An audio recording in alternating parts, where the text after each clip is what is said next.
Cet épisode est réalisé en collaboration avec le Fonds immobilier de solidarité FTQ. Vous êtes à l'écoute de Station Constructo, un balado spécialisé pour le secteur de la construction au Québec. Bonjour à tous et à toutes et bienvenue au balado Station Constructo. Cette série s'articule sous le thème de l'intégration des critères environnementaux, sociaux et de gouvernance, aussi appelés critères ESG, dans les projets de construction. Ces derniers permettent d'indiquer la responsabilité sociétale d'une entreprise et ainsi de la positionner ou non comme un leader engagé.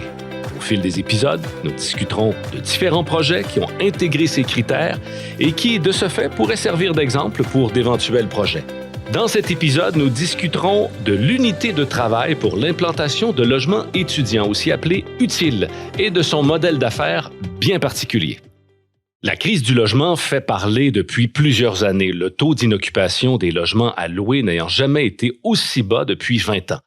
Et ce sont les logements à prix abordables qui sont les plus rares. Cette crise touche de ce fait les ménages à faible revenu, dont les étudiants.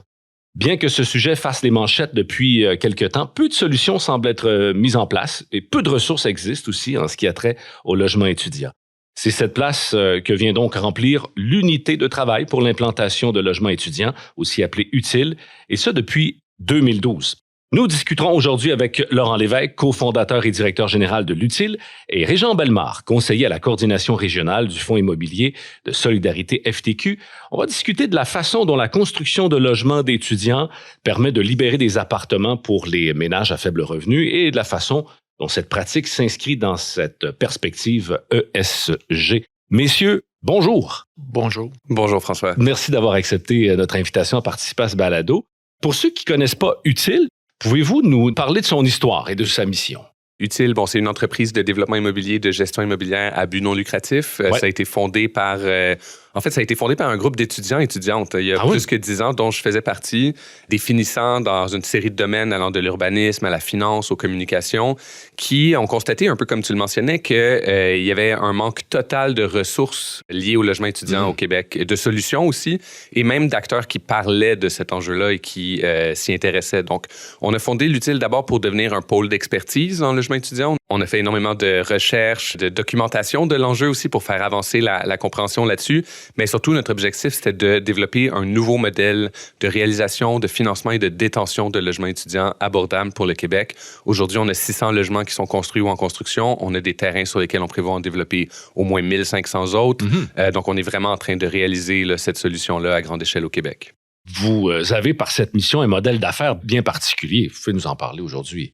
Oui, une des particularités, c'est qu'on est développeur, on est maître d'ouvrage, on est responsable du développement de tous nos projets, mais aussi après, on en reste propriétaire à perpétuité. Okay. Parce que notre objectif, c'est d'assurer la réalisation de logements qui sont abordables aujourd'hui, mais surtout pour les générations futures. Donc, les actifs qu'on réalise, on en reste propriétaire, on en assure la gestion nous-mêmes et on les développe dans cette intention-là.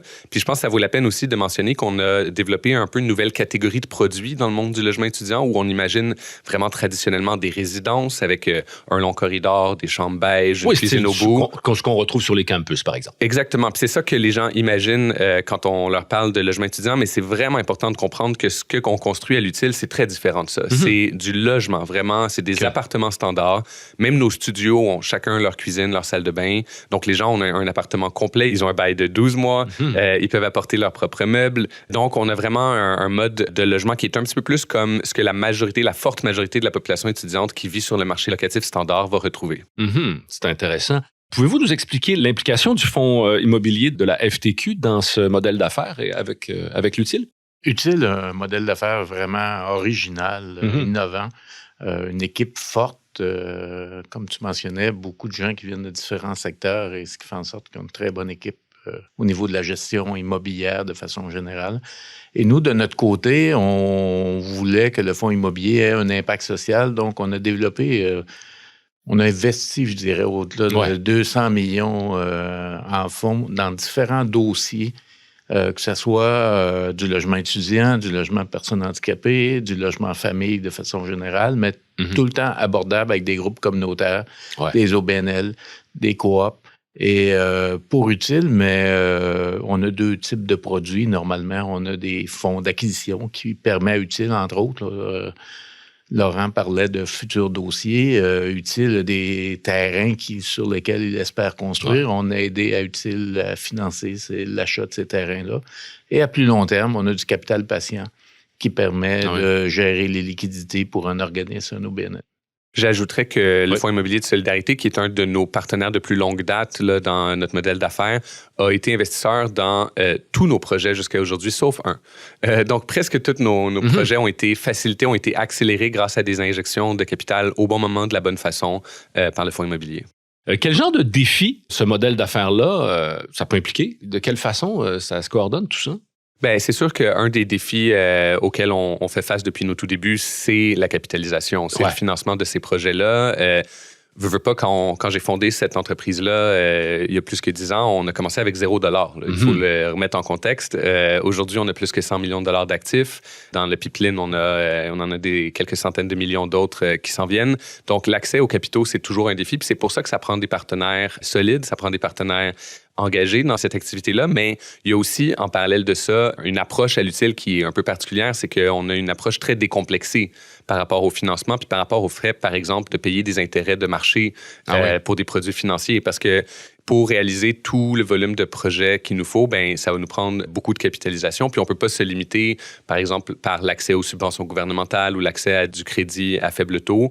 Donc, on est très flexible pour faire des montages financiers mixtes où, oui, on va aller chercher un peu de subventions. Oui, on va aller chercher des prêts avantageux si on en a, mais on va prendre des produits financiers au taux du marché également dans nos montages parce que c'est comme ça qu'on les book, c'est comme ça qu'on les book plus vite, puis c'est comme ça que nos projets sortent de terre le plus vite possible. Je trouve que c'est une des forces d'utile d'avoir su s'entourer de différents partenaires financiers et même dans certains cas de les créer. Je pense au fonds clé, fonds création de logements étudiants qui est fait avec les associations étudiantes, ce qui était très innovant aussi au départ.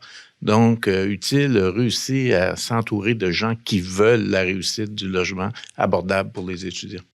Est-ce que, contrairement aux entreprises en construction qui font une transition vers un modèle qui répond aux critères ESG, j'en parlais dans l'introduction tout à l'heure, vous êtes, on peut dire, une entreprise sociale qui répond aux critères ESG, qui a un souci environnemental, social et tout ça. Vous êtes là-dedans, vous avez les deux pieds dedans.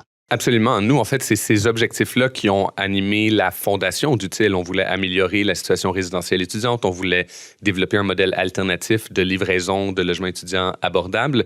Puis, on s'est retrouvé à travers ça à prendre la construction comme principale stratégie, surtout dans un contexte où le Québec manque dramatiquement de logements étudiants. Donc, on a, par exemple, renoncé à une stratégie alternative de acheter des logements existants pour les réserver à la population étudiante. Nous, tous nos projets sont de la construction neuve. On doit maîtriser nos coûts de construction, on doit maîtriser nos projets, nos processus d'approbation de A à Z. Mais ça, c'est un choix qu'on a fait pour répondre à nos objectifs d'être un développeur immobilier responsable d'abord et avant tout. Donc, vos projets, si je peux résumer, sont simples mais efficaces. Efficace, oui, efficace dans la livraison, aussi efficace d'un point de vue environnemental, je tiens à le mentionner. On a voulu prouver, par exemple, dans le choix de la localisation de nos projets, que logement abordable ne veut pas dire mauvaise qualité de vie. Notre premier projet est face au Parc La Fontaine. Notre deuxième, c'est un projet LEED Platine dans l'écoquartier Angus. Nos prochains projets qui sont en construction sont face au campus, proche de boisés urbains. On veut prouver que le logement abordable peut être de qualité, mais aussi peut être écologique. Donc, on fait beaucoup d'investissements dans l'enveloppe, on fait beaucoup d'investissements pour principalement des méthodologies passives là, pour réduire la consommation énergétique de nos immeubles puis réduire aussi l'énergie intrinsèque au niveau de la construction. Vous constatez, j'imagine, des avantages à tout ça, hein? Bien, un des gros avantages qu'on a, c'est notre modèle d'affaires. Parce que vu qu'on reste propriétaire de nos immeubles à tout jamais, les économies d'énergie qui sont réalisées sur des décennies à venir, on peut les amortir, on peut les actualiser même dans nos montages financiers. Donc, on a cet incitatif-là aussi, je dirais, dans notre modèle d'affaires. Évidemment, on a les valeurs, on a les objectifs, mais en plus de ça, ça peut être financièrement avantageux d'aller un peu plus loin dans ces mesures-là et ça ne remet pas nécessairement en question ou en cause notre objectif d'abordabilité. Exact, parce que pour l'étudiant, c'est primordial. Oui, exactement. Il faut que ce soit tout à fait abordable. Oui, c'est difficile. Il y a un petit créneau dans le marché étudiant pour des produits de luxe, mais mettons qu'il est très limité. Puis notre stratégie, c'est de répondre plus aux besoins de la population classe moyenne, moyenne inférieure. Ça, c'est une beaucoup plus grande partie de la demande. Mais c'est sûr que, comme tu le disais, il faut arriver à un prix qui est abordable. Et quelles mesures environnementales vous mettez de l'avant pour lancer vos projets? Bien, comme je le mentionnais, nous, à la base, en fait, peut-être, même si je reprends un pas de recul, notre principale mesure, c'est vraiment au niveau du choix des emplacements puis de la conception des immeubles. Donc, comme plusieurs autres développeurs, on va densifier nos sites là, au maximum pour essayer d'être responsable avec l'utilisation du sol. Mais on va aussi, puis ça c'est lié avec notre clientèle, préconiser des terrains qui sont desservis par le transport en commun, qui sont des terrains urbains qui favorisent un mode de vie sans voiture. Dans nos projets, jusqu'à maintenant à Montréal, on a construit des centaines de stationnements pour vélo et aucun stationnement automobile. J'ai eu peur. Donc, on est dans cette approche-là vraiment de mode de vie durable, de développement urbain durable. Ensuite, une fois qu'on rentre dans la conception des immeubles, bien, comme je le mentionnais, on met vraiment la majorité de nos ressources dans l'enveloppe parce que ça, c'est des investissements pérennes, c'est des investissements très durables au niveau de la consommation énergétique. Puis, le retour sur l'investissement est très avantageux. On n'est pas trop dans les technologies un peu flashy comme la géothermie ou l'énergie solaire. Mais on a un gros travail de fond là, qui est mené par mon équipe de construction et de développement, mener une approche d'analyse de cycle de vie de nos immeubles, puis voir, OK, c'est quoi la meilleure façon d'aller plus loin que ça? Est-ce qu'on peut repenser certains choix de matériaux? Est-ce qu'on peut repenser certains choix de mécanismes de chauffage ou la climatisation, qui est une question qui se pose aussi dans une optique de résilience au changement climatique? Donc, tout est sur la table parce que on a cette possibilité-là comme développeur à but non lucratif de maximiser l'impact social et environnemental et de combiner ces objectifs-là. Cette initiative-là de créer des logements étudiants, ça libère du même coup des logements à prix modique qui pourraient servir à d'autres personnes. Ça pourrait s'appliquer aussi ailleurs au Québec, donc dans des villes étudiantes, en régions éloignées, par exemple. Est-ce que c'est possible? On a parlé depuis le début de ce balado beaucoup de Montréal, mais est-ce que c'est possible aussi en région? Pour revenir à la première partie de ta question, c'est un des constats qui ont été marquants dans nos différentes enquêtes à travers les années. C'est de constater à quel point la présence étudiante sur les marchés locatifs, elle est déterminante, en fait.